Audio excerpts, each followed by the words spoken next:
Comment programmer avec le MT624?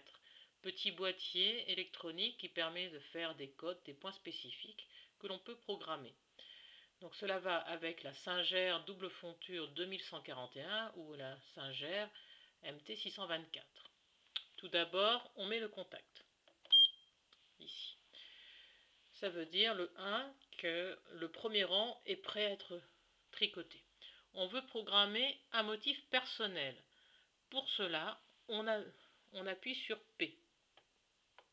Comme le P ne donne aucun bip, il faut bien penser qu'il faut baisser le deuxième bouton, ici, vers le bas. Donc d'un triangle, on va vers le point. On appuie sur P. Aussitôt, un 0 clignote avec le 12. Le 12, c'était le motif que j'avais utilisé, motif préprogrammé sur la puce. Pour dire que je vais programmer un motif personnel, il faut rentrer le 1.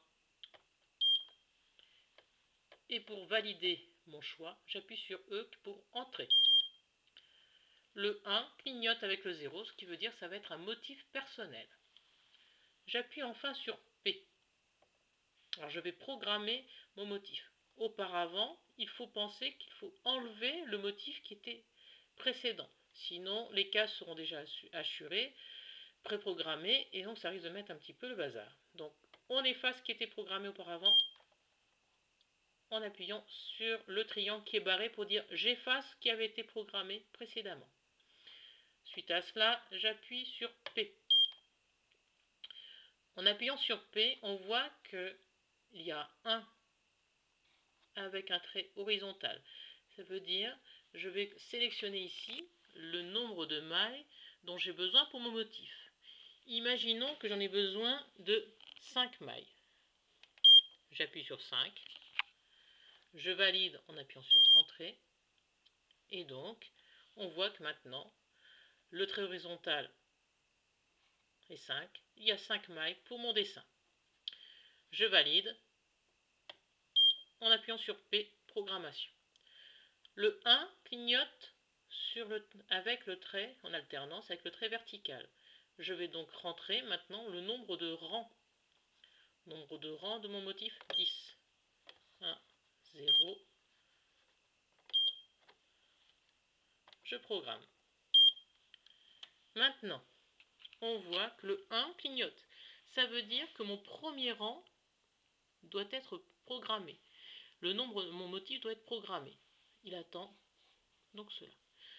Pour programmer, j'ai ma petite fiche que j'ai déjà dessinée dans le boîtier. Donc je l'ai insérée dans le sens des flèches. Le petit boîtier en plastique est ici. Il y a des flèches vers le bas. Je passe en dessous, au-dessus, et je tire par là. Donc je mets mon dessin comme cela. Et je vais enclencher ce boîtier ici, en passant de la droite vers la gauche. Jusqu'au bout. C'est pas facile de le faire toute seule. Pic, ça y est. Le boîtier est bien placé. Je positionne ma première ligne à programmer de mon motif.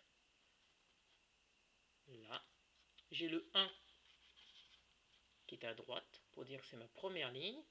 Et donc on voit que certaines sont assurées. Je m'arrange de manière à ce que les petites cases coïncident avec les petits onglets ici, les petites languettes. Et je vais programmer mon motif. Pour cela, j'utilise un crayon poinçon qui était fourni avec le boîtier, ou si je ne retrouve pas, une aiguille à tricoter fera très bien l'affaire. Et je sélectionne. Chaque fois qu'on sélectionne, on entend un bip pour dire que c'est validé. Ici, sur mon dessin, j'appuie, je n'entends rien. C'est normal. J'avais dit que mon dessin ne faisait que 5 mailles. Et là, j'en suis à ma 6e maille. Donc c'est normal.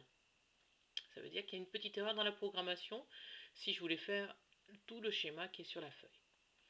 Une fois que j'ai fait ma première ligne, je lui dis il faut passer à la ligne suivante.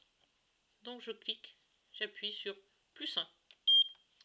Le 2 clignote, ça veut dire que je vais programmer ma deuxième ligne. J'abaisse ma feuille et je vais programmer ma deuxième ligne. On entend. Je vais valider. Et ici, je vais dépasser encore. Voilà. Ma deuxième ligne est programmée. Eh bien, je réitère le procédé. Plus 1. Je passe à ma troisième ligne.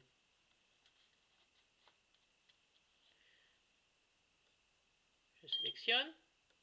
Je les sélectionne. Zut, j'ai fait une erreur.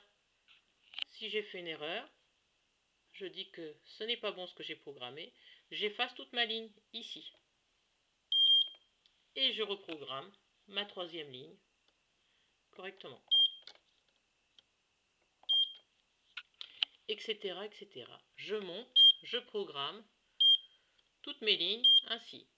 J'avais dit que je voulais... Voilà, j'ai programmé mes 10 lignes. J'ai fait le tour. Je peux enlever le boîtier. Et je dis que ma programmation est finie. Donc j'appuie sur P. Le 1 ne clignote plus. Il est fixe. Pour dire que je vais utiliser ceci, je remonte le sélectionneur.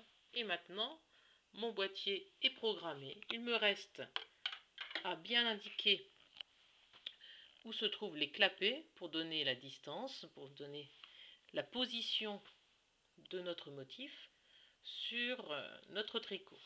Pour cela, les clapets se trouvent à l'arrière. Il faut le dévisser et le positionner 15 mailles après la dernière maille tricotée. Pour mon essai, je vais de 20 à 20, donc 20 plus 15, ça fait 35. Mon clapet derrière est vissé devant 35 ici, 35 de ce côté. Ensuite, il faudra voir le film suivant, comment faire fonctionner ce MT624 avec un motif déjà programmé. Voilà.